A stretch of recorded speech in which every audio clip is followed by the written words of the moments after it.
Ele achou que minha roupa simples ia sujar as fotos do casamento dele. Sou a Zezé, 72 anos, aposentada aqui no Padre Eustáquio, em Belo Horizonte. Meu filho me chamou de visita, mas ele ia descobrir quem é a dona da chave. O cheiro do café coado no pano de algodão sempre foi o meu relógio. Acordo todos os dias antes do sol, um costume que trago do tempo em que as madrugadas eram passadas nos corredores frios da Santa Casa. Foram 35 anos trabalhando como auxiliar de enfermagem. 35 anos esvaziando comadre, virando o paciente acamado, limpando ferida e engolindo o choro para não deixar a tristeza dos outros me derrubar.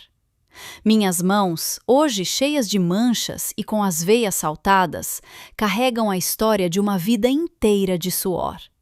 E foi com esse mesmo suor, trabalhando em 2 turnos e fazendo plantão em feriado, que criei o Sérgio.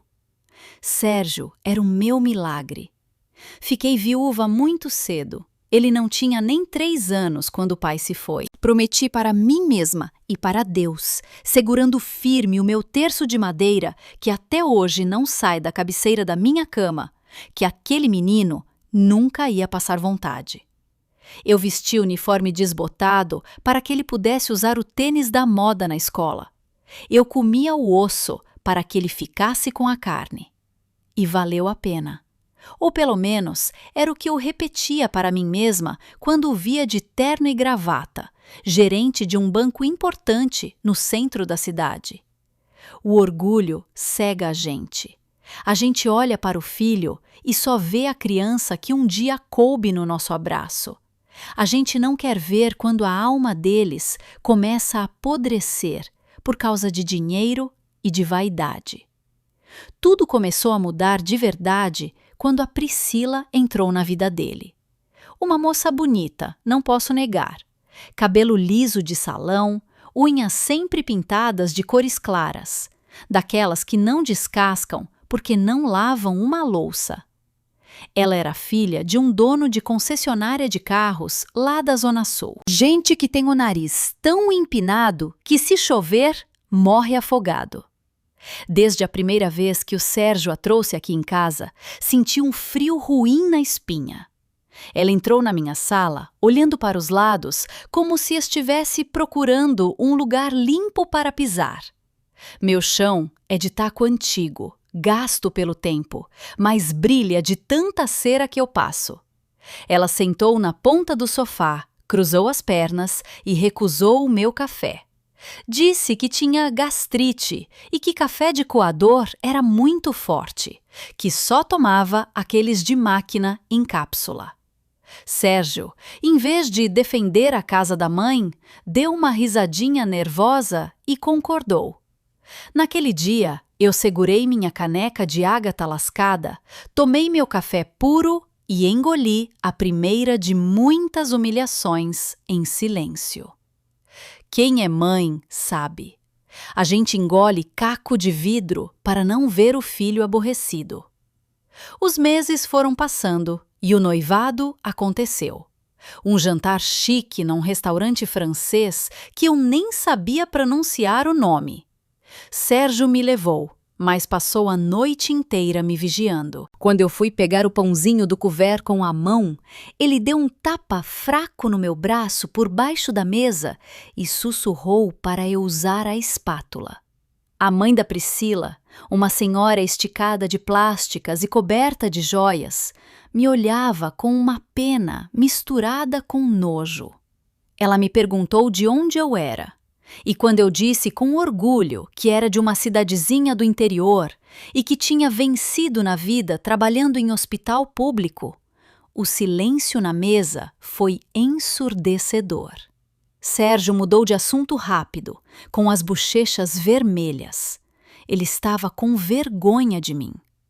Vergonha das minhas mãos grossas, do meu sotaque carregado, do meu vestido de crepe que comprei na feira e que para mim era a coisa mais luxuosa do mundo. Quando decidiram casar, a preocupação maior deles era onde iam morar. O dinheiro da Priscila era do pai dela, e ela não queria morar de aluguel. O Sérgio ganhava bem, mas gastava tudo tentando manter o padrão de vida da noiva.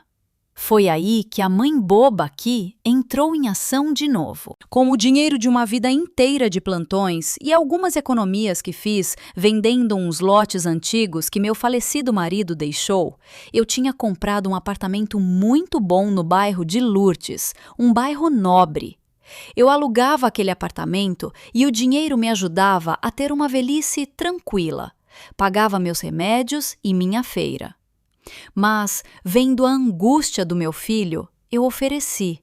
Disse que eles podiam morar lá sem pagar aluguel.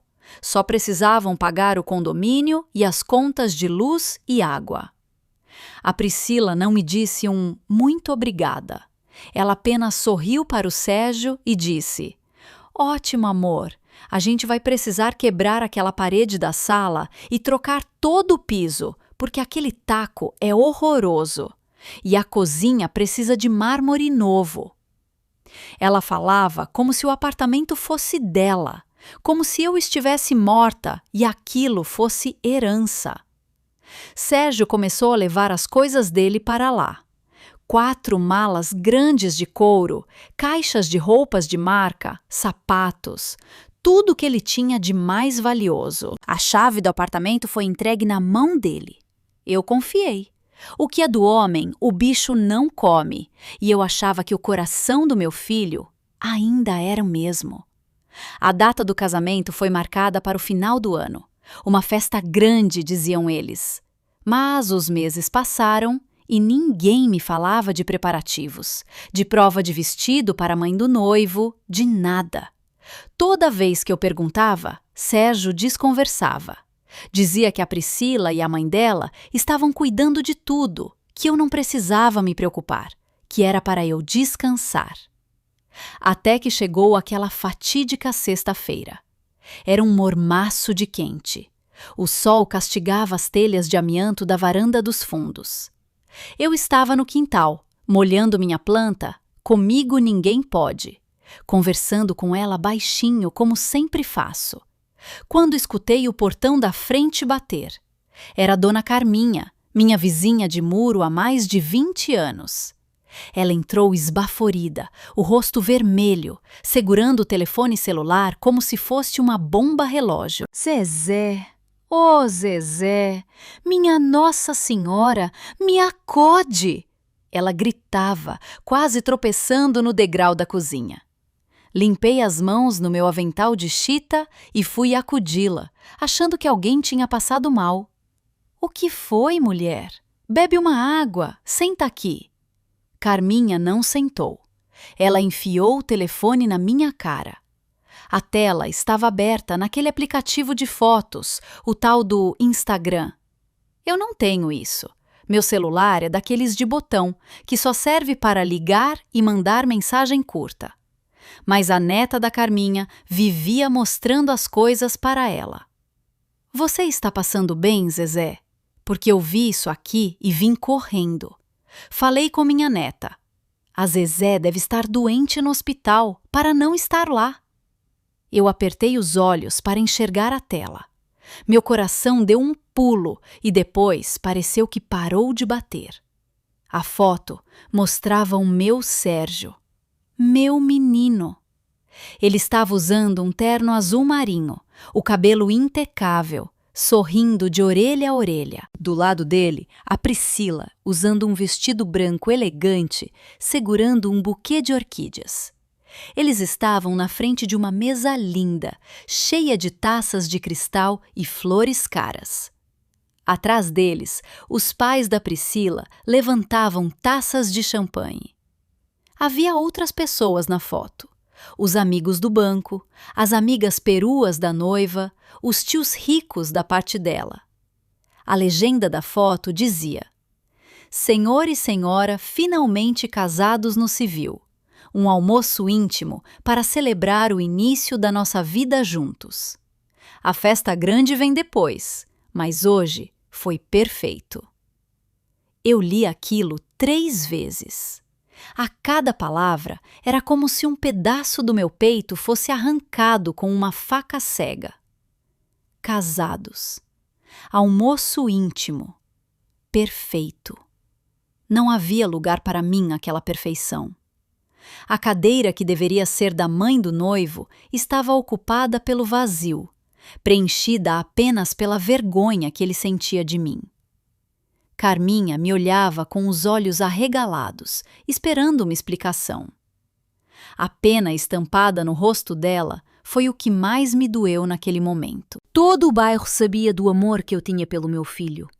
Todo o bairro sabia das noites que eu passei em claro para pagar a faculdade dele.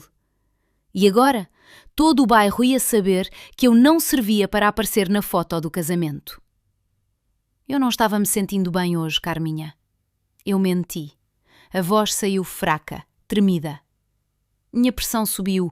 Falei para ele ir sem mim. Carminha não era boba. Ela percebeu a minha mentira.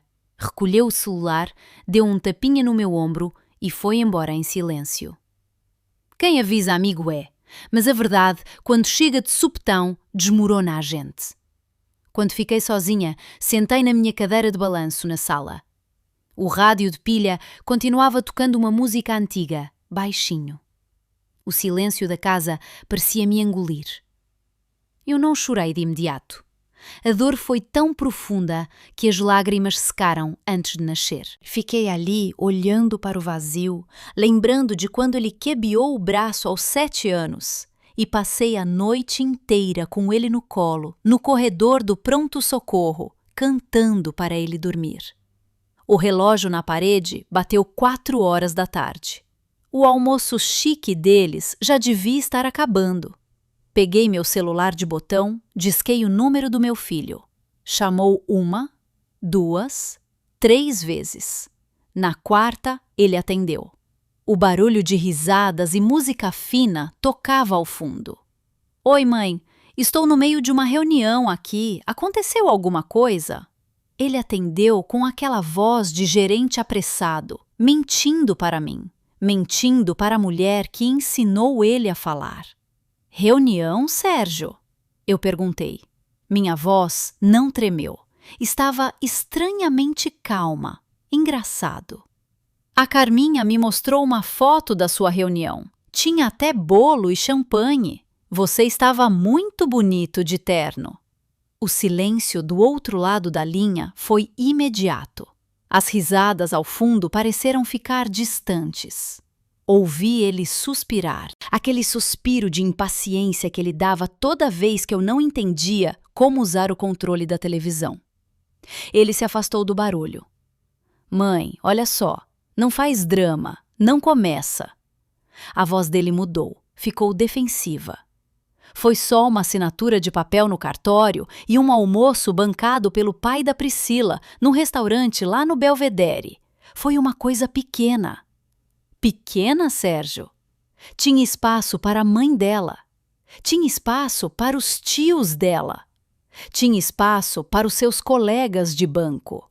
Mas não tinha espaço para a sua mãe?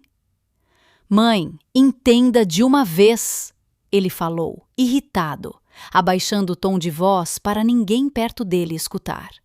Foi algo só para quem é íntimo da família dela também. A senhora ia chegar lá naquele restaurante chique, com essas roupas que a senhora usa, e ia ficar deslocada.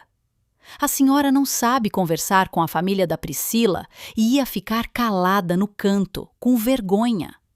A gente fez isso para poupar a senhora. A festa grande a gente vê depois. Deixe de ser ciumenta para poupar a senhora. Aquelas palavras bateram no meu rosto com a força de uma mão aberta. Ele não estava me poupando. Ele estava poupando a si mesmo do constrangimento de ter uma mãe que cheira a sabão de coco e não a perfume importado. Ele estava poupando a noiva de ter que explicar que a sogra era uma mulher do povo. Para quem é íntimo, eu repeti, saboreando o amargo daquelas palavras. É, mãe. Só para os mais íntimos da nossa convivência de agora. Puxa, hoje é o dia mais feliz da minha vida. A gente vai embarcar daqui a pouco para a lua de mel em Gramado. Não estraga isso, me cobrando. Eu respirei fundo. O ar entrou rasgando os meus pulmões, mas me trouxe uma clareza que eu não sentia há muito tempo. A mulher submissa, a mãe que engolia tudo por amor, morreu ali, naquela cadeira de balanço, ouvindo o filho falar que ela não era íntima o suficiente para ver o casamento dele. Você tem razão, Sérgio, eu disse. Minha voz saiu doce, macia. Eu não ia me sentir bem lá mesmo. Eu só liguei para desejar felicidades. Que Deus abençoe o casamento de vocês. Sério, mãe? Ele pareceu aliviado, o peso da culpa saindo das costas dele. Poxa, obrigado. A senhora é a melhor. Quando a gente voltar de viagem, a gente passa aí para tomar um café, tá bom? Agora preciso ir. Meu voo sai daqui a 2 horas. Beijo, amor. Boa viagem, meu filho, eu respondi, e desliguei o telefone antes de dizer que o amava de volta. Porque, naquele momento, eu não sentia amor. Eu sentia justiça. Coloquei o telefone na mesa da sala.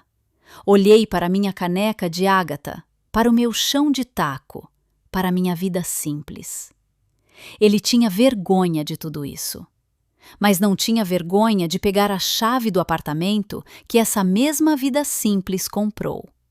Se eu não era íntima para o almoço, certamente eu não seria a proprietária invisível que bancaria o conforto do casal.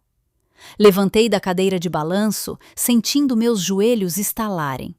Mas a minha espinha estava mais reta do que nunca. Fui até o quarto, abri a gaveta da cômoda velha de peroba do campo e tirei debaixo das minhas roupas de dormir a pasta azul de elástico. Dentro dela, a escritura do apartamento no bairro de Lourdes. No meu nome. O casamento deles podia ser um segredo, mas a lição que eu ia ensinar faria barulho na rua inteira. Sentei na beirada da minha cama, sentindo o colchão afundar debaixo do meu peso. O quarto já estava ficando na penumbra da tarde, mas eu não acendi a luz. No meu colo, a pasta azul de elástico frouxo parecia pesar 1 tonelada. Meus dedos, grossos e calejados, deslizaram sobre o plástico gasto antes de abrir. O cheiro de papel guardado subiu pelas minhas narinas. Um cheiro de tempo, de suor e de garantia. Puxei o maço de documentos. No topo, a escritura pública lavrada em cartório. Ali, em letras pretas e firmes, estava o meu nome completo. Maria José de Souza. Mais abaixo, o registro de compra e venda do imóvel localizado na Rua da Bahia, no bairro de Lourdes, um dos endereços mais caros de Belo Horizonte. O papel estava um pouco amarelado nas pontas, mas a força que ele carregava estava mais viva do que nunca. Eu passei a mão sobre o meu nome impresso, sentindo o relevo da tinta. Eles acham que velho é enfeite distante. Acham que, porque a gente tem cabelo branco e não sabe mexer nesses telefones de tela lisa, a nossa cabeça também parou no tempo. O meu Sérgio, carne da minha carne, achou que, me enfiando no Padre Eustáquio e me deixando regar minhas plantas, eu ia simplesmente esquecer quem assinava os cheques da vida dele. Ele confundiu o meu amor de mãe com burrice. Confundiu o meu silêncio com submissão. Enquanto eu olhava para aquela escritura, o filme da minha vida inteira começou a rodar na minha cabeça. Fechei os olhos por um instante e já não estava mais no meu quarto. Estava de volta aos corredores de granito da Santa Casa de Misericórdia, 30 anos atrás. Senti de novo o cheiro forte de éter e de cândida que impregnava o meu uniforme de algodão grosso. Lembrei das noites intermináveis no CTI, onde a morte rondava as macas e a gente tinha que lutar contra ela usando as próprias mãos. Lembrei de um episódio que me marcou muito. Havia um médico novato, recém-formado, filho de um figurão da cidade. Ele andava pelo hospital com o nariz empinado, exatamente como a Priscila faz hoje. Um dia, durante um plantão de madrugada, um paciente teve uma parada cardíaca. O doutorzinho congelou. Ele tremia tanto que não conseguia segurar as pás do desfibrilador. Fui eu, a auxiliar de enfermagem com o sotaque do interior, que assumi. Empurrei ele para o lado com o ombro, gritei as ordens para a equipe, fiz a massagem cardíaca até meus braços adormecerem e trouxe o homem de volta. Quando tudo acabou, o médico tentou me dar uma bronca para não perder a pose na frente dos outros. Eu cheguei perto dele, limpei o suor da minha testa e falei baixo, só para ele ouvir. Doutor, o diploma te deu o título, mas quem limpa o sangue do chão sou eu. Nunca mais levante a voz para quem sabe fazer o que você só leu no livro. Ele nunca mais me desrespeitou. Eu sempre tive essa força dentro de mim. Uma força de quem não nasceu em berço de ouro, de quem teve que arrancar o sustento da boca do leão todo santo dia. Mas, quando se trata de filho, a gente amolece. A gente guarda as garras, a gente corta a própria carne para ver eles sorrirem. O dinheiro daquele apartamento em Lourdes não caiu do céu. Não foi herança de pai rico, como o da nora que tem nojo do meu café. Lembrei do meu falecido marido, o Tonho. Tonho era pedreiro, homem de mãos ásperas e coração gigante. Quando nos casamos, fomos morar de aluguel e comemos muita farinha com ovo. Mas o Tonho tinha visão. Com o dinheirinho suado das obras, ele comprou 2 lotes no meio do mato, lá para os lados de Ribeirão das Neves. Todo mundo chamava ele de doido, diziam que era terra de ninguém. Quando o Tonho morreu daquele infarto fulminante, o Sérgio era um toco de gente. Os parentes vieram como urubus, dizendo para eu vender os lotes a preço de banana para pagar as dívidas do funeral. Eu bati o pé. Trabalhei dobrado, fiz marmita para vender na porta de fábrica de madrugada, costurei barra de calça para fora, mas não vendi os lotes. Segurei aquela terra com unhas e dentes. A cidade cresceu, o mato virou asfalto, o bairro valorizou. 25 anos depois, eu vendi os 2 terrenos por uma fortuna que eu nunca tinha visto na vida. Juntei com a minha aposentadoria e comprei o apartamento no bairro de Lourdes. Era a minha segurança. Era a garantia de que se um dia eu ficasse acamada, não daria trabalho para ninguém. E foi esse pedaço do meu suor, do suor do pai dele, que o Sérgio pegou para oferecer de bandeja para a princesinha do asfalto. Ela, que mandou arrancar os tacos de madeira de lei porque achou horroroso. Ela, que exigiu mármore importado na cozinha, onde não vai fritar nenhum ovo. E o meu filho, covarde, acatou tudo, escondendo a mãe velha como se esconde uma vassoura quebrada atrás da porta. Abri os olhos.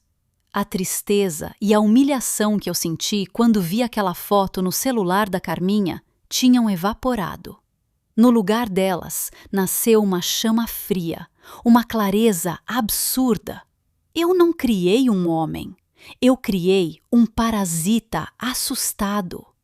E, se eu fui culpada por mimar esse menino até ele achar que o mundo lhe devia favores, eu mesma seria responsável por ensinar a última e mais dura lição da vida dele. O que vem fácil, vai fácil. E o que é da Zezé, Ninguém toma no grito. Levantei da cama, guardei a escritura de volta na pasta azul e coloquei dentro da minha bolsa preta de couro sintético, a mesma que levo para a missa aos domingos. Fui até a cozinha. O sol já estava se pondo, pintando o céu de Belo Horizonte com um laranja avermelhado. Liguei o fogo, coloquei a água para ferver no bule de alumínio e comecei a montar o meu plano. Minha cabeça funcionava como nos tempos de CTI: triagem, diagnóstico e intervenção. Primeira coisa, o controle do território. Peguei meu celular de botão, fui na agenda e procurei o número do seu Geraldo. O seu Geraldo é o síndico do prédio lá em Lourdes, um homem antigo, militar reformado, sistemático até dizer chega. Sérgio achava que enganava o seu Geraldo, mas o síndico sabia muito bem quem assinava os cheques do condomínio quando o apartamento estava alugado. O telefone chamou 3 vezes. Alô, portaria do edifício Ouro Preto, Geraldo falando. Boa noite, seu Geraldo. Aqui é a dona Zezé, proprietária do apartamento 402. Como vai a saúde do senhor? Dona Zezé, que milagre a senhora ligar! A saúde vai indo, brigando com a pressão alta, o de sempre. Mas me diga, aconteceu alguma coisa? O seu filho esteve aqui a semana toda, trazendo umas caixas, umas malas bonitas de couro. Falou que ia casar. A menção às malas me fez dar um sorriso contido, de canto de boca. Perfeito. As coisas dele já estavam todas lá. O passarinho já tinha feito o ninho na gaiola antes de perceber que a porta tinha dono. É sobre isso mesmo que eu quero falar com o senhor, seu Geraldo. Minha voz era mansa, mas firme. Houve uma mudança de planos.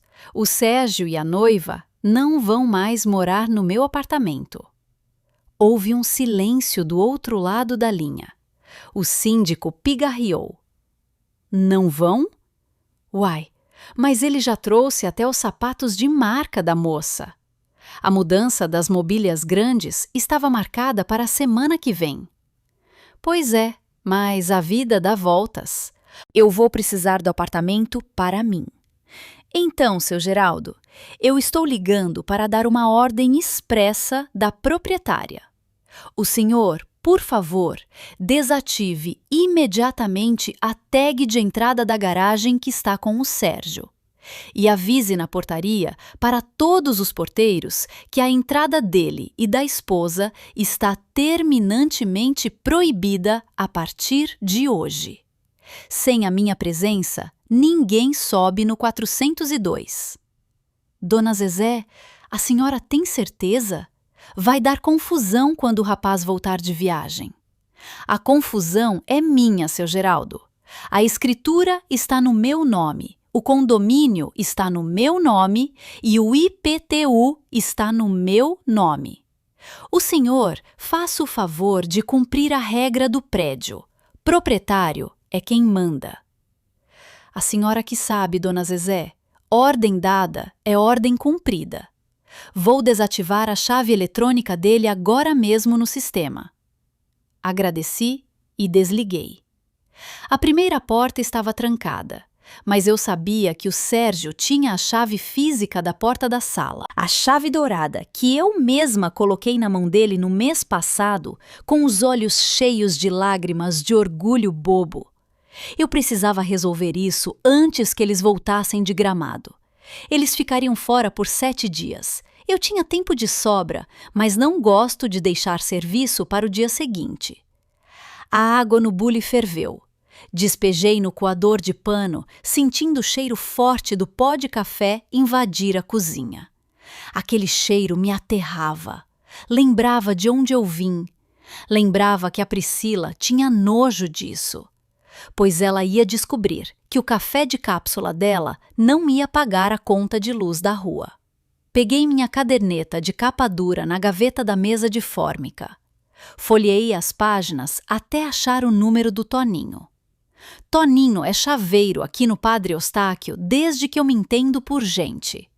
A mãe dele, Dona Margarida, morreu de câncer de pulmão há uns 10 anos. Na época, o postinho de saúde não mandava ninguém para ajudar. E eu, mesmo aposentada, ia lá toda noite de graça para aplicar morfina nela e dar banho de leito.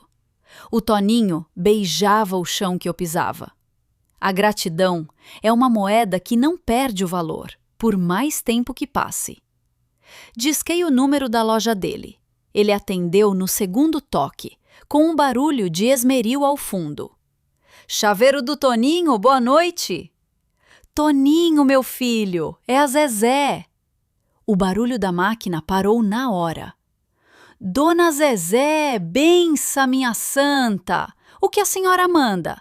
Perdeu a chave do portão de novo? Ele deu uma risada curta.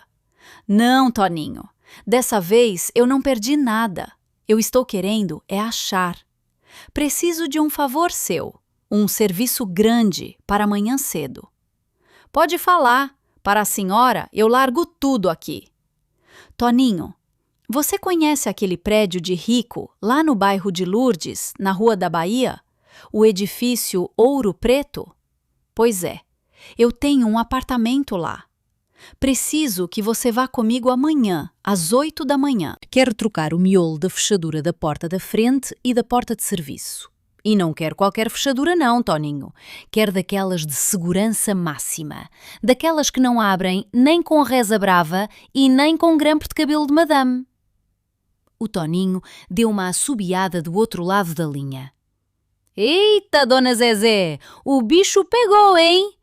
Pode deixar comigo. Vou levar aquela tetra-chave da marca alemã. Se o caboclo não tiver a chave nova, ele só entra no apartamento se derrubar a porta na marretada. É exatamente isso que eu quero. E, Toninho, esse assunto morre entre nós. A senhora sabe que meu túmulo é mais falador que eu. Amanhã, às 7h30 da manhã, minha perua está buzinando aí na sua porta. Desliguei o telefone. Tomei um gole do meu café. Estava quente, amargo e descia rasgando pela garganta, me dando um calor bom no peito. Caminhei até a sala de estar. A noite já tinha caído de vez sobre Belo Horizonte. Pela janela, eu vi as luzes amarelas dos postes da rua acendendo, iluminando a calçada de pedras portuguesas onde eu varria as folhas secas toda manhã. Minha casa era simples. O sofá tinha uma capa de crochê que eu mesma fiz. A televisão ainda era daquelas de tubo, grossa, e na parede havia um quadro do Sagrado Coração de Jesus. Sérgio sentia vergonha de tudo isso. Sentia vergonha do crochê, do taco encerado, da mãe que fala uai e que tem as unhas curtas. Ele preferiu um almoço íntimo, rodeado de gente vazia, bebendo o vinho caro que ele mal sabia pronunciar o nome. Ele vendeu a própria história para ser aceito na família da concessionária de carros. Mas a Priscila e o Sérgio esqueceram de um detalhe muito importante na lógica matemática do casamento deles.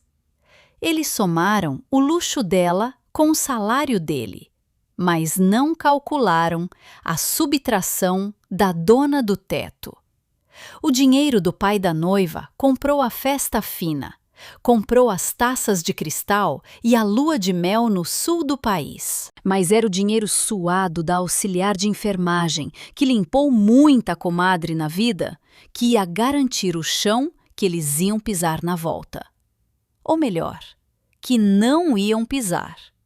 Fiquei imaginando as 4 malas de couro caríssimas do meu filho, cheias de ternos alinhados e gravatas de seda, repousando no meio da sala vazia do meu apartamento. Imaginei as caixas com os vestidos de grife da nora.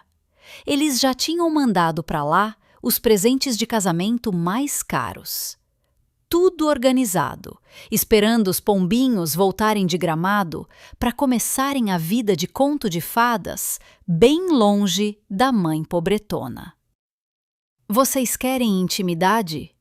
Eu falei em voz alta para a sala vazia, sentindo um gosto metálico na boca. Pois eu vou dar a vocês o maior espetáculo em praça pública que essa cidade já viu. Fui até a cômoda, peguei um rolo de sacos de lixo pretos, daqueles bem grossos, de 100 litros. Coloquei os sacos em cima da mesa da cozinha. A noite seria longa, mas pela primeira vez em muitos meses, eu não iria chorar para dormir. A Zezé, que engolia o choro, tinha ficado lá no banco da praça. A dona Maria José de Souza estava pronta para cobrar a fatura de 30 anos de sacrifício. O relógio cuco na parede da copa bateu 8 horas. O avião deles já devia estar voando alto, cortando as nuvens em direção ao frio de Gramado. Eles estavam nas alturas, brindando o amor, certos de que a vida estava ganha. Mas eu estava com os 2 pés no chão, e amanhã o cadeado do paraíso deles teria um novo segredo. O galo do vizinho nem tinha cantado quando eu pulei da cama. O relógio na parede da cozinha marcava 4:30 da manhã, o mesmo horário que meu corpo acostumou a despertar durante os 35 anos batendo ponto na Santa Casa. O chão de taco estava gelado debaixo dos meus pés descalços, mas eu não sentia frio. O sangue corria quente nas minhas veias, fervendo com a promessa que eu tinha feito a mim mesma na noite anterior. Fui até o banheiro, lavei o rosto com sabonete de glicerina e prendi meus cabelos brancos num coque bem firme, apertando 2 grampos para garantir que nenhum fio ia me atrapalhar. Vesti uma calça de brim escuro e minha blusa de malha azul, aquela mesma que eu usava por baixo do jaleco nos dias de plantão pesado. Quando a gente vai fazer uma cirurgia para arrancar um mal pela raiz, a gente tem que estar vestida para o trabalho duro. Passei pela sala, peguei meu terço de madeira em cima da mesinha e rezei uma Ave Maria baixinho. Não pedi para Deus amaldiçoar o meu filho. Mãe nenhuma faz isso. Eu pedi apenas saúde e força nas juntas para carregar o peso do que precisava ser feito. A justiça divina tarda, mas não falha. Mas a justiça de mãe, quando a paciência acaba, tem hora marcada para acontecer. Às 7:30 em ponto, escutei o barulho do motor engasgado da perua velha do Toninho dobrando a esquina. Saí no portão com a minha bolsa preta a tiracolo e os 2 rolos de saco de lixo grosso debaixo do braço. Toninho freou a Kombi branca, que tinha o letreiro do chaveiro meio apagado na porta, e abriu um sorriso largo, mostrando o dente de ouro no canto da boca. "Bom dia, dona Zezé. A senhora está com uma cara de quem vai resolver parada torta hoje." Ele brincou, abrindo a porta do passageiro para mim. "Bom dia, Toninho. Hoje o dia vai ser de faxina pesada", respondi, subindo no banco que cheirava a graxa e a fumo de corda. "Toca lá para o bairro de Lourdes, Rua da Bahia." O caminho do Padre Eustáquio até a zona sul de Belo Horizonte é curto na distância, mas é uma viagem para outro mundo. A gente sai das ruas onde as mulheres varrem a calçada de chinelo de dedo, conversando de um muro para o outro, e entra nas avenidas largas, cheias de árvores frondosas, onde os prédios têm vidros escuros e porteiros de terno que olham a gente da cabeça aos pés. Eu via os ônibus lotados passando, cheios de gente com cara de sono, indo garantir o pão de cada dia. E pensava no meu Sérgio. Ele esqueceu que veio desse mesmo aperto. A gravata de seda apertou tanto o pescoço dele que cortou a circulação da memória. Chegamos no edifício Ouro Preto, um prédio imponente, com a fachada toda revestida de granito escuro e um jardim na frente que parecia cenário de novela. Toninho estacionou a perua na vaga de serviço e nós fomos até a portaria de vidro blindado. O seu Geraldo já estava lá de pé, conversando com o porteiro da manhã. Quando me viu, o síndico ajeitou os óculos na ponta do nariz e veio abrir o portão lateral. Dona Zezé, a senhora é pontual como um relógio suíço, ele disse, estendendo a mão. Já fiz o que a senhora mandou ontem. As 2 chaves eletrônicas do seu filho estão bloqueadas no sistema. Se ele encostar o chaveiro lá no leitor, a catraca não gira nem com reza. Deus lhe pague, seu Geraldo. E o porteiro está avisado? Avisadíssimo. O rapaz que está na guarita é o Robson. Ele sabe que, sem a sua autorização expressa, ninguém pisa no elevador para o 402. Eu balancei a cabeça em agradecimento e fiz sinal para o Toninho me seguir com a maleta de ferramentas dele. Entramos no elevador de serviço, que era todo forrado de inox. Um luxo que no meu bairro não tem nem na porta do banco. Apertamos o botão do 4º andar. Meu estômago deu uma revirada. Uma mistura de ansiedade com uma tristeza fina, daquelas que cortam como papel. Mas eu engoli seco. A hora de chorar já tinha passado. Coloquei a minha chave dourada, a velha chave que eu tinha dado a cópia para o Sérgio, e abri a porta da sala. A primeira coisa que me bateu no rosto foi o cheiro. Não era o cheiro de cera de assoalho ou de ar fresco que eu costumava deixar ali. Era um cheiro doce, enjoativo, de baunilha, com alguma flor importada. Um daqueles difusores de ambiente caros que a Priscila adorava. O apartamento era enorme. A sala de estar, que antes tinha as paredes brancas e o piso de taco brilhando, agora estava uma bagunça de obra parada. Eu olhei para o chão e senti uma pontada de raiva. Eles já tinham coberto a madeira de lei com um plástico grosso. E no canto da sala havia caixas empilhadas de um porcelanato que imitava mármore Carrara. A dondoca não perdeu tempo. Já estava arrancando a alma do meu apartamento para colocar a frieza do gosto dela no lugar. No meio da sala, como um monumento à soberba, estavam as coisas deles. 4 malas imensas de couro marrom, daquelas que têm rodinhas que giram para todo lado. Em cima da mesa de jantar que eu havia deixado ali, havia dezenas de caixas de presentes de casamento.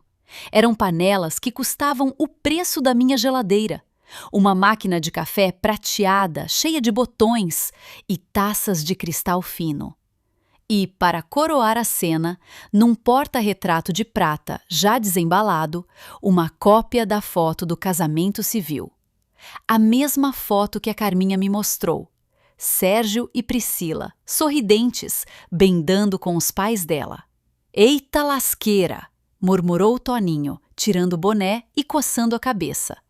«O pessoal aqui tem bala na agulha, hein? Muita coisa chique!» «Tinha, Toninho. Tinha.» Eu falei com a voz dura, feito pedra. «Pode começar o serviço. Troca a fechadura dessa porta da sala e depois vamos lá para a porta da área de serviço. Quero aquela tetra-chave que você prometeu.» Toninho não perguntou nada. Ele é macaco velho. Sabe que, em briga de família, o melhor é ficar mudo e fazer o trabalho. Ele ligou a furadeira e o barulho estridente quebrou o silêncio fúnebre daquele apartamento. Enquanto ele arrancava o miolo velho da porta, eu fui até a mesa de jantar. Peguei o porta-retrato de prata. Meus dedos ásperos passaram pelo vidro frio, bem em cima do rosto do meu filho. Um menino que eu carreguei nas costas, que eu vi chorar de febre, que eu ensinei a amarrar o sapato. Ali, naquela foto, ele não era o meu Sérgio. Era o gerente do banco. Era o genro do dono da concessionária. Era um estranho de terno azul. Virei o porta-retrato de cara para baixo em cima da mesa. A partir de hoje, eu não ia mais olhar para aquele estranho. O serviço do Toninho demorou quase 1 hora. Ele tirou as ferragens antigas, escavou a madeira com o formão e instalou uma fechadura maciça, pesada, de uma marca alemã que eu nunca tinha ouvido falar. O metal brilhava, desafiador. Quando ele terminou a porta da sala, fomos para a porta da cozinha e ele repetiu o processo. "Prontinho, Dona Zezé", ele disse, limpando as mãos numa estopa suja e me entregando um molho com 4 chaves prateadas, grossas e cheias de dentes esquisitos. "Essa aqui não tem grampo de madame, nem cartão de crédito que abra. Se o caboclo perder a chave, só entra no apartamento se vier aqui com uma serra elétrica para cortar o batente." "É música para os meus ouvidos, meu filho", eu disse, tirando o dinheiro da carteira e pagando o triplo do que ele tinha me cobrado. "Pega isso, pelo serviço bem feito e pelo bico calado." Toninho arregalou os olhos para as notas, agradeceu umas 3 vezes, guardou as ferramentas e foi embora pelo elevador de serviço. Fiquei sozinha. O silêncio voltou a imperar no apartamento 402. O cheiro enjoativo de baunilha ainda estava no ar. Olhei para o rolo de sacos de lixo pretos de 100 litros que eu tinha colocado em cima do balcão da cozinha. Chegou a hora da execução silenciosa. Desenrolei o primeiro saco. O barulho do plástico grosso, estalando, ecoou pelas paredes vazias. Fui até as 4 malas de couro, no meio da sala. Eu não ia rasgar as roupas deles. Não ia quebrar os cristais. Isso é coisa de gente desequilibrada. Eu sou uma mulher que passou 35 anos lidando com a vida e a morte sem perder a compostura. Eu ia fazer pior. Eu ia rebaixar o luxo deles ao nível que eles achavam que eu merecia. Abri a primeira mala. Estava cheia de roupas do Sérgio. Ternos de lã fria, camisas de fio egípcio, gravatas de seda que brilhavam na luz da manhã. Eu tirei tudo lá de dentro. Dobrei peça por peça, com o mesmo cuidado que eu dobrava os lençóis da Santa Casa. Depois de dobrado, eu enfiei tudo dentro do saco de lixo preto. Sapatos de couro italiano, cintos de marca, relógios caros guardados em estojos de veludo. Tudo foi parar dentro do buraco escuro de plástico. A segunda mala era da Priscila. Vestidos de tecidos finos que escorregavam das minhas mãos calejadas. Blusas de seda, perfumes franceses, maquiagens em potes de vidro desenhado. Fui colocando tudo nos sacos, um por um, sem pressa. Eu sentia uma calma assustadora. Uma paz de espírito que eu não sentia desde o dia em que quitei a última prestação daquele imóvel. Quando terminei com as roupas, fui para os presentes de casamento. Peguei a máquina de café chique, coloquei na caixa e enfiei num saco. Os cristais, os lençóis de 200 fios, as toalhas bordadas com as iniciais deles. O apartamento inteiro foi sendo engolido pela escuridão do plástico de 100 litros. No final, até as 4 malas de couro, agora vazias e murchas, foram enfiadas em sacos maiores e amarradas com fita crepe. Eu estava no meio de 14 sacos de lixo enormes, amontoados perto da porta da sala, quando o meu celular de botão começou a tocar no fundo da minha bolsa. Limpei o suor da testa com as costas da mão, lavei as mãos na pia da cozinha para tirar o pó e peguei o aparelho. A tela pequena brilhava com o nome Sérgio. Eles estavam no 2º dia de lua de mel em Gramado. Respirei fundo, ajeitei a postura como se ele pudesse me ver e apertei o botão verde. "Oi, meu filho, bença." "Deus abençoe, mãe."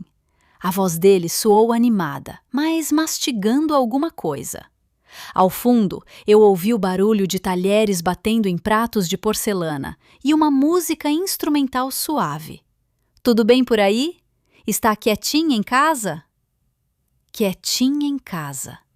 A arrogância dele era tão grande que ele não conseguia imaginar a mãe velha fazendo outra coisa além de regar planta e assistir novela.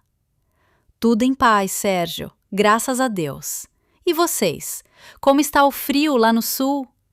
Ah, mãe, está maravilhoso! Ele respondeu com a boca meio cheia. A gente está num hotel boutique incrível. A Priscila está encantada. Agora mesmo estamos comendo um fondue de chocolate suíço que a senhora não faz ideia. É outro nível. A voz da Priscila soou no fundo do telefone, esganiçada e impaciente. Amor, fala pro garçom que esse morango está passado. Eu não vou comer isso não. Só um minuto, vida. O Sérgio respondeu para ela.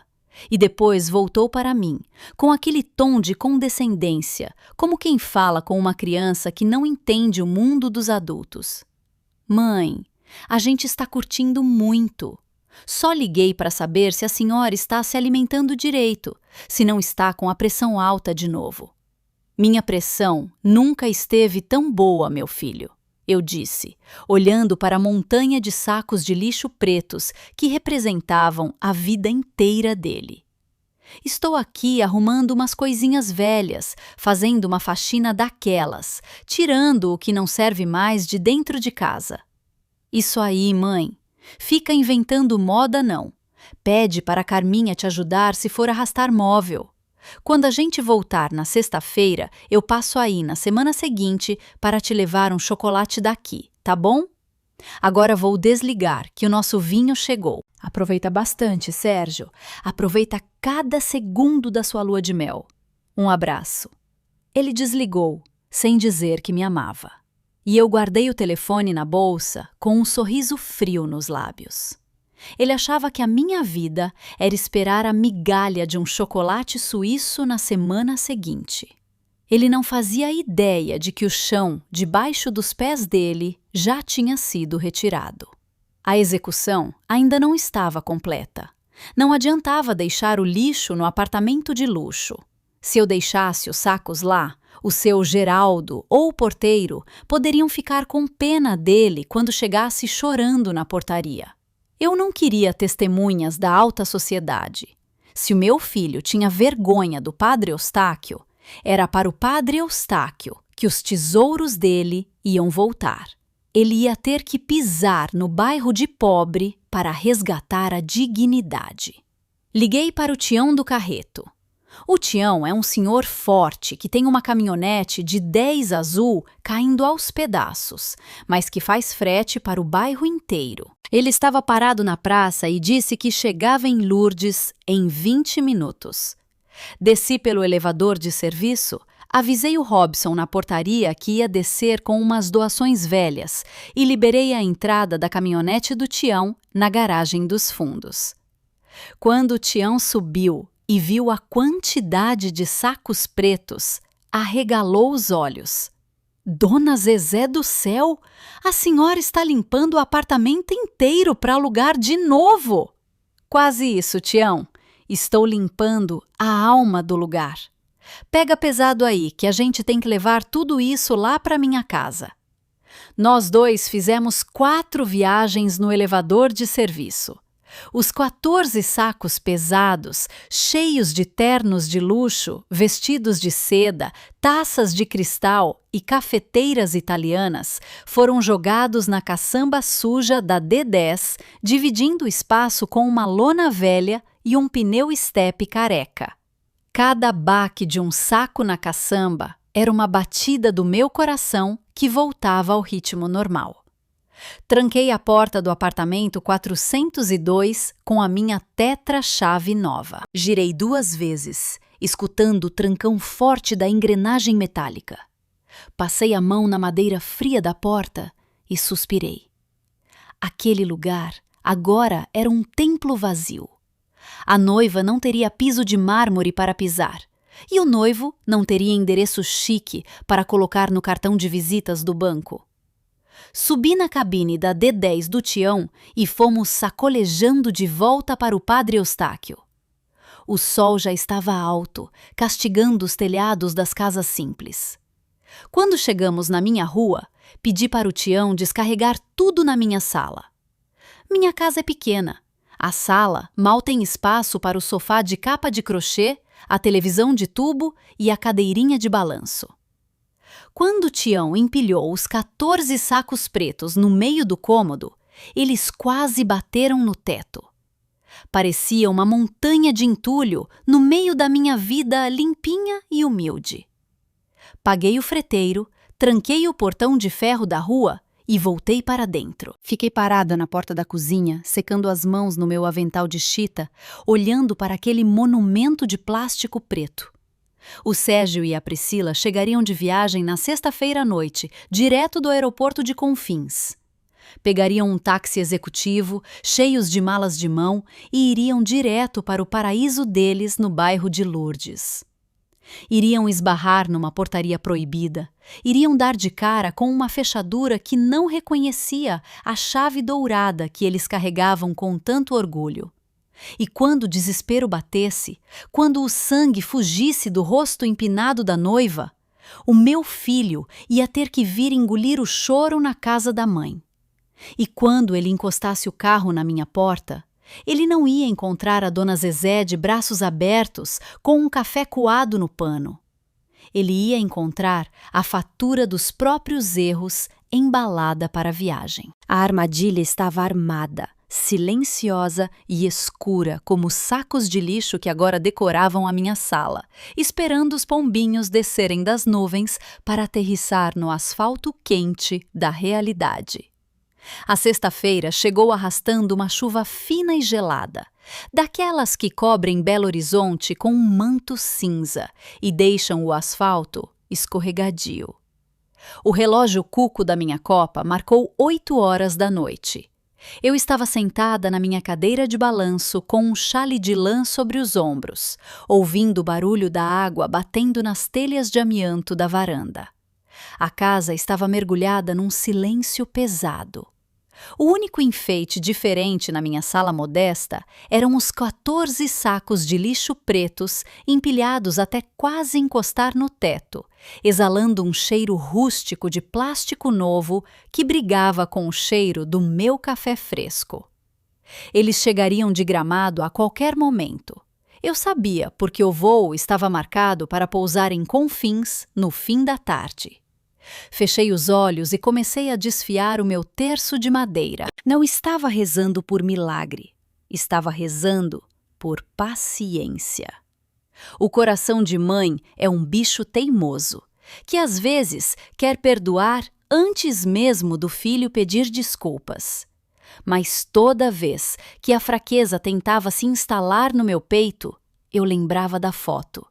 Lembrava do sorriso largo do meu Sérgio, brindando com a família rica da Priscila, enquanto eu estava aqui, varrendo o quintal, achando que ele estava no banco trabalhando.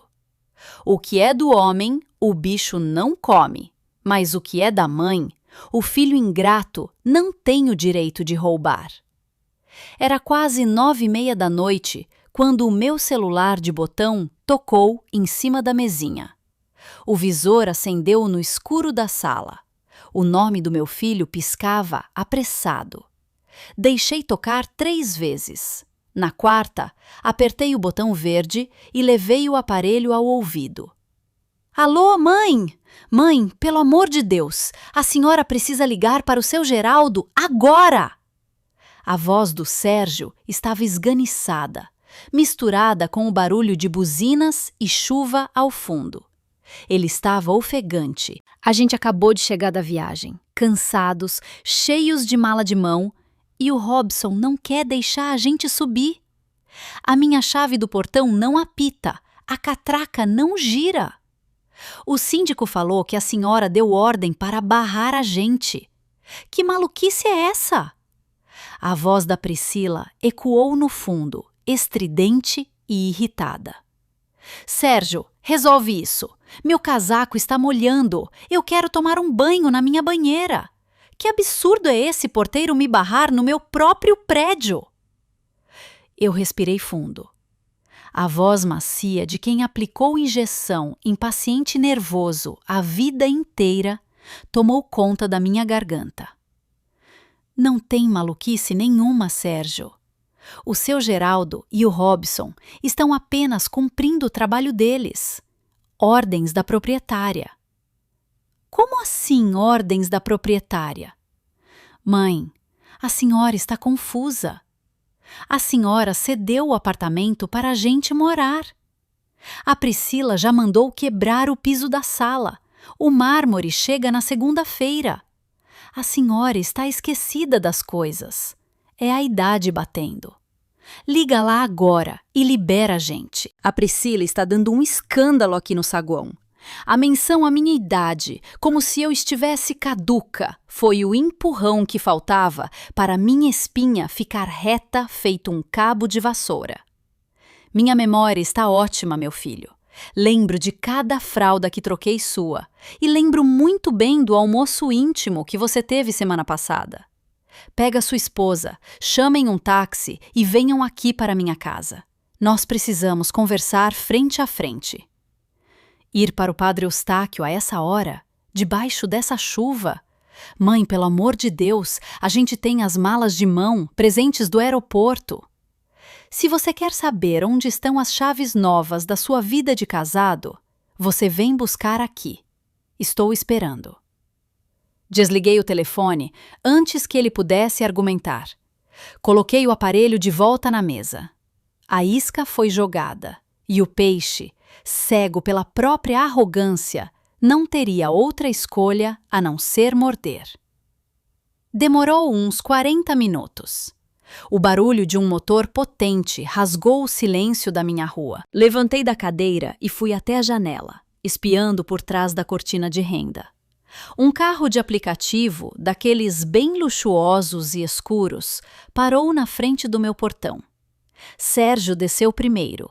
Abriu um guarda-chuva imenso para proteger a dondoca. Priscila desceu pisando em poças d'água com uma bota de couro que custava mais que a minha aposentadoria inteira. Ela olhava para as casas dos meus vizinhos com uma cara de nojo que nem a chuva conseguia lavar.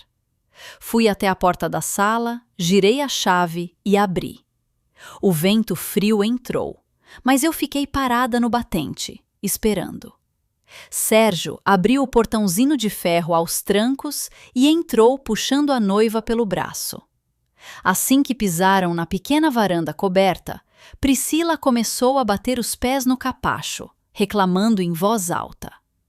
Eu não acredito que a gente teve que vir nesse fim de mundo a essa hora. Sérgio, sua mãe passou dos limites. O meu pai vai ouvir falar desse síndico atrevido. Eles entraram na sala sem pedir licença. E foi aí que o tempo parou. Sérgio ia abrir a boca para gritar comigo, mas as palavras morreram na garganta dele. Os olhos do meu filho e os da Priscila bateram de frente com a montanha de sacos de lixo pretos de 100 litros que tomava conta de quase todo o espaço da minha sala. A pilha era tão grande que eles tiveram que se espremer perto do sofá para não encostar no plástico. Mãe, o que é isso? A senhora virou acumulador agora? Sérgio perguntou, piscando rápido, a confusão estampada no rosto pálido. Priscila tapou o nariz com a mão cheia de anéis brilhantes. Que cheiro de plástico de obra! Sérgio, pega a chave logo com ela para a gente sair daqui. Eu não vou sentar nesse sofá. Essa capa de crochê me dá alergia. Eu não me mexi. Fiquei de pé, com as mãos cruzadas na frente do avental, olhando para os dois. O menino que eu carreguei nas costas na fila do posto de saúde agora usava um sobretudo de lã importada e me olhava como se eu fosse um estorvo. Não tem chave, Sérgio, eu disse. A minha voz saiu tão calma, tão fria, que até a chuva lá fora pareceu diminuir para escutar. Como não tem chave, mãe? Para de brincadeira, a gente está cansado. Pega a chave do nosso apartamento logo. Do meu apartamento, eu corrigi, enfatizando a palavra. A escritura está no meu nome. O dinheiro que comprou aquelas paredes veio dos lotes do seu pai e dos meus 35 anos limpando sangue e vômito de gente estranha na Santa Casa. Não tem nada de vocês lá. Priscila soltou uma risada debochada, revirando os olhos. Ai, dona Zezé, começou o drama de novela mexicana. A senhora deu o apartamento de boca. A gente já fez projeto com o arquiteto. O meu pai já pagou a reforma do piso. A senhora não pode dar para trás agora só porque está carente de atenção. Eu dei um passo na direção dela. Priscila recuou um pouco, assustada com a firmeza do meu olhar. A dondoca achava que eu era um bicho assustado, mas esqueceu que onça velha também tem dente. Atenção, menina. Eu não preciso de atenção de quem tem vergonha de sentar na minha mesa. E você deveria ter perguntado para o seu pai, que é tão rico e tão sabido, se reforma em imóvel que não está no nome da gente é garantia de alguma coisa. O piso que você mandou quebrar era meu. O mármore que vai chegar na segunda-feira, o síndico vai mandar devolver para a loja. Vocês não entram mais no edifício Ouro Preto. Sérgio deu um passo à frente, o rosto vermelho, as veias do pescoço saltando. Mãe, a senhora enlouqueceu de vez. O que deu na senhora? A gente só foi viajar. A gente ia vir tomar café com a senhora na semana que vem. Tomar café? Eu sorri, mas foi um sorriso amargo que cortou meus próprios lábios. Caminhei até a cômoda e peguei o meu celular velho. Não tinha a foto lá, mas eu não precisava dela. A imagem estava gravada na minha alma. Vocês iam vir tomar café depois de esconderem de mim o casamento civil. Depois de você, Sérgio, vestir um terno caro e brindar com a família dela num restaurante de luxo, enquanto a sua mãe, a mulher que comeu o osso para você comer a carne, regava a planta no quintal achando que você estava trabalhando, o rosto do Sérgio perdeu a cor na mesma hora. Ele olhou para a Priscila, depois para mim. O nariz empinado dele murchou. Mãe, quem contou para a senhora? Não foi bem assim. Foi uma coisa pequena. A gente ia fazer a festa grande depois. Mentira! Eu aumentei o tom de voz e o eco bateu nas paredes da minha casa pequena. Você mentiu para mim no telefone.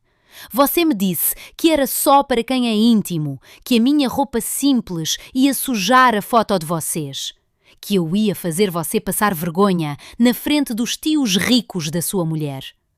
Você achou que eu era burra, Sérgio? Achou que, me julgando num canto e me dando a migalha de um abraço na semana seguinte, eu ia aceitar ser tratada como lixo? Priscila cruzou os braços, a cara amarrada, perdendo a pouca educação que fingia ter. Olha aqui, dona Zezé, a senhora tem que entender o seu lugar. A nossa roda de amigos é diferente. A senhora não sabe usar um talher de peixe, não sabe conversar sobre vinho. A gente ia passar constrangimento.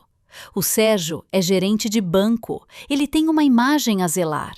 O que custa a senhora ficar na sua e deixar a gente viver a nossa vida no apartamento? Eu olhei para aquela moça bonita por fora e podre por dentro. E depois olhei para o meu filho, esperando que ele defendesse a mãe, esperando que ele dissesse para a esposa calar a boca.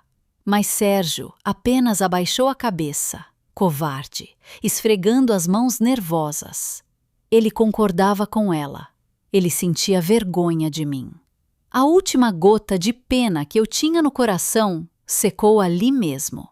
Você tem toda a razão, Priscila, eu falei, virando de costas para eles e caminhando até a montanha de sacos de lixo. Eu sou uma velha simples. Meu lugar não é nas fotos de vocês. Eu não sou íntima o suficiente para comer no restaurante caro. Mas sabe o que é engraçado na matemática de vocês dois? Vocês acharam que eu não era digna do almoço, mas acharam que eu era muito digna de bancar o teto onde vocês iam dormir. Bati com a mão espalmada num dos sacos grossos de 100 litros. O barulho do plástico estalou alto. Eu mudei as fechaduras ontem de manhã, Sérgio. Coloquei tetra-chave. O seu Geraldo desativou as tags. A portaria tem ordem expressa de chamar a polícia se vocês tentarem forçar a entrada. Mãe, não faz isso. Sérgio começou a choramingar, a pose de gerente indo para o ralo. Ele deu um passo em minha direção com os olhos marejados. A senhora vai deixar a gente na rua? E as nossas coisas? As minhas malas, os presentes, as roupas da Priscila? Está tudo lá dentro. Eu dei uma risada curta. Uma risada que veio do fundo do meu estômago, carregada com o peso de uma vida inteira de trabalho duro. Não está lá dentro não, meu filho. Apontei para a montanha preta no meio da minha sala. 14 sacos imensos, empilhados como entulho de construção. A ficha caiu primeiro para a Priscila. Os olhos dela se arregalaram tanto que quase saltaram do rosto pintado. Ela deu um grito agudo, correu até a pilha e meteu as unhas compridas no plástico do primeiro saco que viu pela frente, rasgando com força. De dentro do saco preto, rasgado feito barriga de peixe, caíram 3 vestidos de seda caríssimos, embolados no meio da caixa amassada da máquina de café italiana que eles tinham ganhado. Meu Deus! Meus vestidos! Os presentes de cristal! Priscila gritava, caindo de joelhos no chão de taco encerado da minha casa, puxando as roupas como se estivesse tentando salvar alguém de um afogamento. Você é louca, velha maluca, invejosa! Você colocou os meus sapatos Prada no saco de lixo! Coloquei as 4 malas de couro do meu filho aí também, eu disse, implacável, olhando o desespero dela do alto da minha dignidade. Está tudo embalado para a viagem. Se o meu bairro e a minha casa não servem para vocês visitarem, então servem como depósito do lixo de luxo de vocês. Sérgio caiu no choro. O homem de 30 e poucos anos, de barba feita e relógio de ouro no pulso, começou a chorar como um menino de 7 anos que quebrou o braço. Mas desta vez eu não ia colocar no colo. Mãe, a senhora destruiu a minha vida. Como a gente vai morar agora? A gente gastou as nossas economias na lua de mel e na festa que ia ter depois. A Priscila não vai querer morar de aluguel. O pai dela vai me matar. Por favor, me perdoa, me dá a chave de volta. Ele tentou agarrar a minha mão, mas eu recuei um passo. O toque dele não me trazia mais conforto. Me trazia a lembrança da traição. Quem avisa amigo é, Sérgio. E a vida está te avisando hoje. Você escolheu a família dela. Você escolheu a vergonha. Agora você vai pedir teto para o dono da concessionária. Vai pedir para ele pagar um aluguel para a princesinha não sujar o pé. Porque o dinheiro da auxiliar de enfermagem, que comeu o osso para te dar a carne, cortou o crédito. Priscila levantou do chão, o rosto manchado de maquiagem borrada. Ela tremia de raiva. Eu não vou ficar mais nem um minuto nesse buraco com essa mulher nojenta. Pega as nossas coisas, Sérgio. A gente vai para um motel. Ela marchou para a porta, abriu e saiu para a chuva, gritando e batendo os pés. Sérgio ficou parado no meio da sala, olhando para a pilha de 14 sacos pesados de lixo. Ele engoliu seco, as lágrimas escorrendo pelo rosto covarde. Mãe, me ajuda a levar as coisas para o táxi lá fora. Está chovendo muito. As suas costas são largas, Sérgio, e as roupas finas são leves. Eu respondi, caminhando até a minha cadeira de balanço e me sentando lentamente. A porta da rua é a serventia da casa. E faça pouco barulho, que já passou das 10 horas e eu não quero incomodar a Dona Carminha. Eu fiquei ali, sentada, assistindo à cena que lavou a minha alma. O gerente de banco, no auge do seu terno caro, teve que fazer 7 viagens debaixo da chuva fina de Belo Horizonte, arrastando sacos de lixo pretos pelo asfalto molhado. O motorista do carro luxuoso desceu, bufando, e se recusou a colocar os sacos no banco de couro do carro. A gritaria da Priscila na calçada acordou os cachorros da rua inteira. Vi a luz da casa da Carminha acender e a cortina dela balançar. O bairro inteiro, que não era bom o suficiente para a foto do casamento deles, agora tinha assento de primeira fila para assistir ao espetáculo da ruína. Quando o Sérgio arrastou o último saco pela porta, ele parou no batente. Estava ensopado, o cabelo desgrenhado, a respiração pesada. Ele olhou para mim uma última vez, esperando encontrar o olhar complacente da velha Zezé. Encontrou apenas o olhar de Dona Maria José, a proprietária que acabou de despejar o pior inquilino que já teve no coração. Ele abaixou a cabeça, virou as costas e sumiu no escuro. Levantei, caminhei até a porta e passei a tranca de ferro 2 vezes, selando o fim daquela história com o estalo alto do metal batendo no metal. A manhã de sábado amanheceu com aquele cheiro bom de terra molhada que só a chuva de Belo Horizonte sabe deixar. O sol ainda estava preguiçoso, escondido atrás de umas nuvens ralas quando eu abri os olhos. O relógio na parede do quarto marcava 6 horas. Durante 35 anos, eu pulei da cama nesse horário com o coração apertado, pensando nas contas para pagar, no cansaço do plantão na Santa Casa e, principalmente, no futuro do meu filho. Mas naquela manhã, pela primeira vez em mais de 7 décadas de vida, eu acordei leve. Tão leve que parecia que eu não tinha ossos, apenas vento debaixo da pele. Sentei na beirada da cama e calcei os meus chinelos de dedo. O chão de taco encerado estalou baixinho debaixo dos meus passos. Caminhei até a sala e parei no batente da porta. O espaço onde, na noite anterior, se erguia uma montanha de 14 sacos de lixo preto, agora estava completamente vazio. Não havia mais malas de couro importado, não havia vestidos de seda, não havia máquina de café de madame. Havia apenas a minha capa de crochê no sofá, a minha televisão de tubo no canto e o meu quadro do Sagrado Coração de Jesus na parede. O ar da casa estava limpo.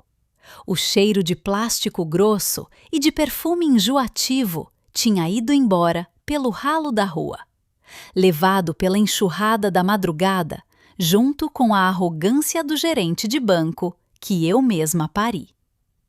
Fui para a cozinha, enchi o bule de alumínio com água e acendi o fogo.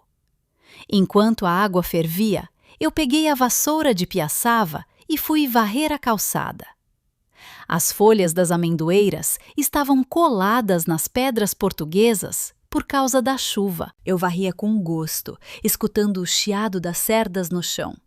Minha vizinha, a dona Carminha, abriu o portão dela e colocou a cabeça para fora. Ela tinha olheiras fundas, sinal de que não tinha dormido quase nada depois do espetáculo da noite anterior. Ela atravessou a rua segurando um prato coberto com um pano de prato bordado. Era um pedaço de bolo de milho fumegante. "Bom dia, Zezé!" ela falou, a voz mansa, os olhos curiosos espiando o interior da minha casa. "Eu trouxe um bolinho para a gente tomar com café. A senhora conseguiu pregar o olho? Porque eu, minha filha, passei a noite em claro rezando. Pensei que o mundo ia acabar naquela calçada ontem." Dei um sorriso frouxo, encostei a vassoura no muro e abri o portão para ela entrar. "O mundo não acabou não, Carminha. Ele só virou do lado certo. Entra, que a água do café já está fervendo." Nós sentamos na mesa de fórmica da cozinha. Eu passei o café no coador de pano de algodão, aquele mesmo que a nora rica dizia ter nojo, e enchi 2 canecas de ágata. Carminha mastigou um pedaço de bolo, mas a língua dela coçava mais que picada de pernilongo. Ela não aguentou o silêncio. Zezé, pelo amor de Deus, me conta o que foi aquilo. Eu vi o Sérgio arrastando aqueles sacos de lixo debaixo do temporal. A moça, a tal da Priscila, gritava tanto que o cachorro do seu Mendes quase pulou o muro. A senhora botou eles para correr? Eu tomei um gole do café preto, sentindo o calor descer rasgando pela garganta e aquecer o estômago. Olhei bem nos olhos da minha amiga de 20 anos e contei tudo. Contei da foto que ela mesma me mostrou. Contei da ligação onde eu ouvi que não era íntima o suficiente para o casamento civil. E contei da tetra-chave que o Toninho Chaveiro instalou no apartamento de Lourdes. Não escondi uma vírgula. Falei com a voz mansa de quem relata a receita de um doce. Quando eu terminei, Carminha estava com a boca entreaberta e os olhos cheios de lágrimas. Mas não eram lágrimas de pena, eram lágrimas de um orgulho assustado. Minha Nossa Senhora da Penha! Ela sussurrou, fazendo o sinal da cruz. A senhora teve uma coragem que eu não sei se teria, Zezé. Peitar um filho assim, cortar a asa do passarinho desse jeito? Eu não cortei a asa dele, Carminha. Eu respondi, partindo um pedaço de bolo com o garfo. Eu só tirei o galho, onde ele achava que podia pousar para sujar a minha cabeça. Quem planta vento, colhe tempestade. Ele achou que eu era uma boba, que só servia para assinar cheque e assar pão de queijo. Aprendeu do jeito mais difícil, que respeito não se compra em concessionária de carro. A notícia correu pelo bairro do Padre Eustáquio mais rápido que rastro de pólvora. Nas semanas que se seguiram, eu percebi a mudança no olhar das pessoas. Quando eu ia na padaria comprar o meu pão francês, o padeiro me dava bom dia com uma reverência que ele não fazia antes. As mulheres da rua, que antes me olhavam com aquela pena silenciosa de mãe viúva que se sacrifica à toa, agora me cumprimentavam com um sorriso largo e um aceno de cabeça firme. Eu deixei de ser a Zezé coitada, a mãe do gerente do banco, para ser a Dona Maria José, a mulher que não deita para a soberba de ninguém. E as notícias do lado de lá da cidade também não demoraram a chegar. Belo Horizonte é uma roça grande, e quem tem boca, chega a Roma. O Tião do Carreto, que volta e meia fazia frete para os lados da Zona Sul, me contou os boatos que ouvia nas portarias. Naquela noite de chuva, depois de arrastarem os 14 sacos de lixo para dentro do saguão de um hotel barato no centro da cidade, o castelo de cartas do meu filho desmoronou. O pai da Priscila, o homem do nariz empinado que pagou o almoço íntimo, ficou possesso com o escândalo. Ele não queria a filha morando de favor, e muito menos arrastando saco de lixo no asfalto. Mas o velho era sovina. Ele alugou um apartamento pequeno para os dois num bairro mais afastado. Pagou 3 meses adiantados e disse para o Sérgio se virar com o resto. A vida de novela das 8 acabou ali. O piso de mármore Carrara, que a Priscila tanto sonhava, virou um carpete de madeira riscado num apartamento de 2 quartos que mal cabia as 4 malas de couro dela. O Sérgio, tentando manter a pose e agradar a mulher que não parava de reclamar 1 minuto, estourou o limite de todos os cartões de crédito. A intimidade que eles tanto preservavam no casamento virou uma prisão de cobranças e brigas diárias. Os amigos ricos do banco, aqueles que levantaram taças de champanhe na foto, sumiram como fumaça quando o assunto foi ajudar a pagar a mudança. Enquanto a vida deles encolhia, a minha começava a expandir de um jeito que eu nunca imaginei. 1 mês depois do ocorrido, eu peguei um ônibus e desci na Rua da Bahia. Fui até o edifício Ouro Preto. O seu Geraldo, síndico do prédio, me recebeu na portaria com um sorriso de orelha a orelha e me acompanhou até o elevador. Quando abri a porta com a minha tetra-chave nova, vi o estrago que a noiva tinha deixado. O taco de madeira de lei, que era o orgulho do meu falecido marido, estava arrancado pela metade, um buraco feio no meio da sala. Eu não chorei. Peguei o telefone e liguei para o mestre de obras que trabalhou com o Tonho antigamente. Contratei o homem para arrancar o resto do entulho e colocar um piso de porcelanato bonito, resistente, cor de areia. Pintei as paredes de branco gelo, troquei as luminárias, gastei uma parte das minhas economias, mas gastei com gosto, porque estava investindo no meu suor. Quando o apartamento ficou pronto, cheirando a tinta fresca e a limpeza, eu chamei uma imobiliária daquelas bem chiques da região da Savassi. Em menos de 15 dias, o corretor me ligou.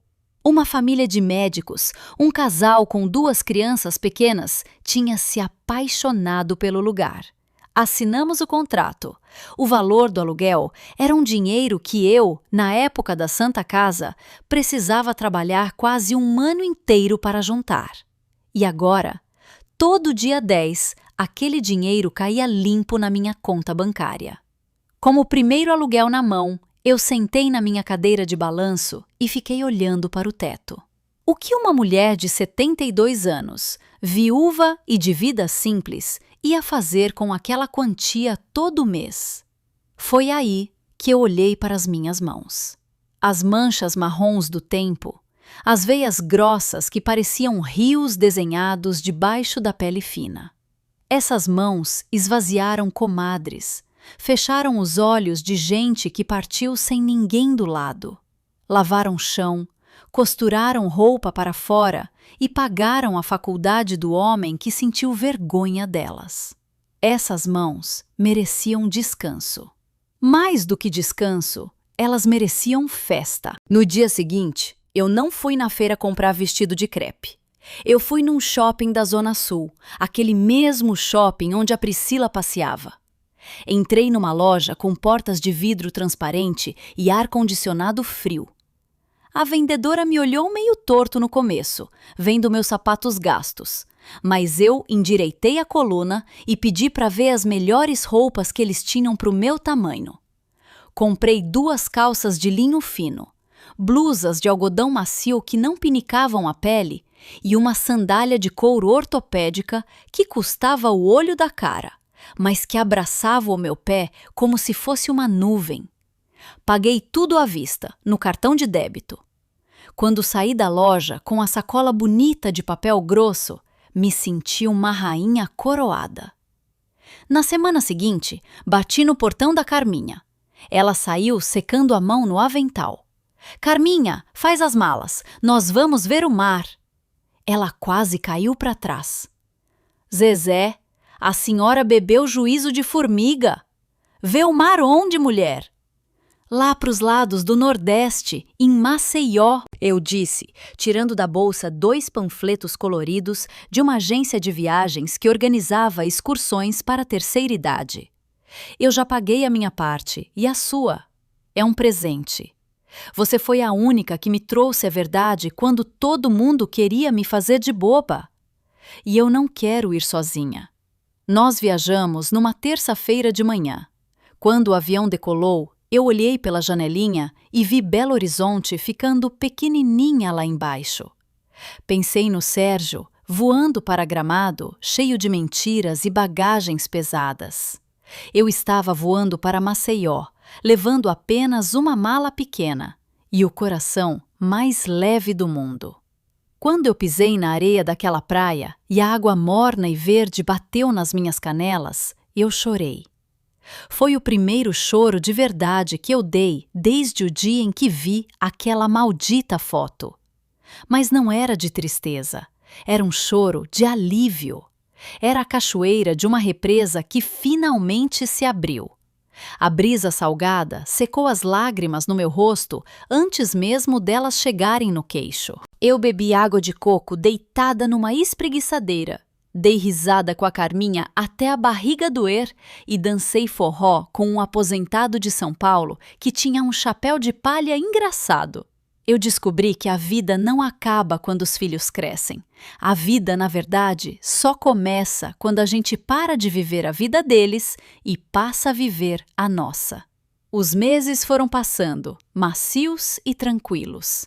Eu arrumei o meu quintal, plantei mais 3 vasos de Comigo Ninguém Pode, comprei samambaias enormes e fiz uma horta de temperos.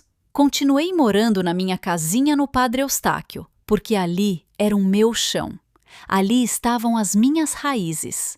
O luxo do apartamento de Lourdes eu deixei para quem quisesse pagar por ele. O meu luxo era deitar a cabeça no travesseiro sabendo que eu não devia 1 centavo a ninguém e que ninguém pisava no meu tapete para me humilhar. Faltava pouco para o Natal quando meu telefone de botão tocou. Era tarde da noite. A televisão de tubo estava ligada baixinho, passando um programa de culinária. Eu peguei o aparelho. O nome do Sérgio brilhou na tela. Nós não nos falávamos há quase 8 meses. A última vez que vi o rosto dele foi debaixo da chuva, arrastando o saco preto com a máquina de café italiana. Respirei fundo, sentindo a paz morar serena dentro do meu peito. E atendi. Alô? Oi, mãe. A voz dele veio fraca, embargada, cheia de falhas. Não tinha mais o tom de gerente de banco impaciente. Tinha o tom de um homem derrotado. Ao fundo não havia música clássica nem barulho de talheres finos. Havia o silêncio pesado de um apartamento pequeno e, bem longe, o som de um caminhão passando na rua. Boa noite, Sérgio. Aconteceu alguma coisa? Ele soltou um suspiro longo que pareceu rasgar a garganta dele. Mãe, as coisas estão muito difíceis. A Priscila foi embora para a casa dos pais dela hoje de tarde. Disse que não aguenta mais a vida apertada, que eu não dei o padrão que ela merecia. O dinheiro acabou, mãe. O banco me rebaixou de cargo por causa de umas metas que eu não batia, e o aluguel aqui está atrasado. Eu ouvi tudo em silêncio. Não senti raiva, não senti deboche, mas, surpreendentemente, também não senti aquele desespero antigo de querer arrancar a minha própria pele para cobrir o frio dele. O cordão umbilical que eu passei a vida inteira segurando com as 2 mãos finalmente tinha secado e caído. Eu sinto muito que o seu casamento não tenha dado certo, meu filho. Eu falei com a voz sincera e calma. A vida a 2 é uma travessia dura quando o barco é feito só de aparência. A água sempre entra pelos buracos. Ele começou a chorar baixinho. Um choro de arrependimento molhado. Mãe, me perdoa.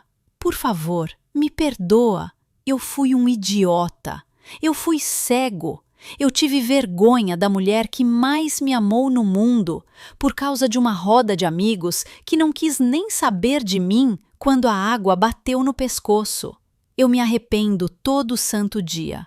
Deixa eu voltar para casa, mãe. Deixa eu ir morar aí com a senhora no Padre Eustáquio. Eu durmo no sofá, eu ajudo nas despesas. Eu só preciso do colo da minha mãe. As palavras dele eram o que toda mãe rejeitada sonha em ouvir. Era a vitória completa, a rendição. Mas a Zezé de antigamente tinha ficado para trás, enterrada sob 14 sacos de lixo de 100 litros. A mulher que segurava o telefone agora sabia que o amor de mãe não pode ser confundido com muleta para homem feito. Eu te perdoo, Sérgio, eu disse.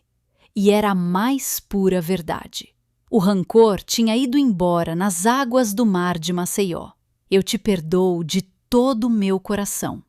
Você sempre será o meu menino, aquele que eu criei com todo o suor da minha juventude. Obrigado, mãe. Obrigado! Ele soluçou, aliviado. Eu posso fazer as minhas malas amanhã cedo? Eu pego um ônibus e vou para aí. Não, Sérgio. A minha voz não tremeu. Foi macia, mas firme como uma parede de concreto. Você não vai vir morar aqui. O silêncio do outro lado da linha foi ensurdecedor. Mas, mãe, a senhora disse que me perdoou. E perdoei. O perdão limpa a alma da gente, mas não devolve a chave da porta que você mesmo fez questão de trancar. Você é um homem de mais de 30 anos. Tem saúde, tem pernas, tem braços. Você casou no civil em segredo para poupar a sua noiva da minha presença humilde. Agora, eu estou poupando a minha velhice da sua irresponsabilidade. A minha casa não é depósito para os cacos da vida que você escolheu quebrar. Ele tentou falar, gaguejou, mas eu não deixei. Se um dia você quiser vir aqui tomar um café coado no pano, me liga antes. Se eu estiver em casa, você senta na minha mesa, come um pão de queijo e nós conversamos como dois adultos. Mas morar sob o meu teto, ser bancado pelo meu suor de novo? Isso acabou. O tempo da carne para você e do osso para mim chegou ao fim. Agora, cada um mastiga o que tem dente para morder. Mãe, ele sussurrou, a voz sumindo no desespero de quem finalmente entende que cresceu. Fique com Deus, meu filho, que ele ilumine o seu caminho de volta para a realidade. Desliguei o telefone. Coloquei o aparelho em cima da mesinha e olhei para minha sala vazia, iluminada apenas pela luz fraca da televisão. Não havia dor. Havia apenas a certeza do dever cumprido. Eu não deixei para o meu filho uma herança de tijolos ou de contas bancárias. O legado que eu deixei para o Sérgio foi a maior lição que um homem pode aprender. A de que o respeito por quem nos deu a vida é a única fundação que sustenta o teto de qualquer futuro. Levantei, ajeitei o meu xale nos ombros e fui até o quarto. Peguei o meu terço de madeira, beijei a cruz e apaguei a luz. A fechadura da minha vida agora tem um segredo que só eu conheço. E a chave eu aprendi a carregar do lado de dentro do meu próprio peito.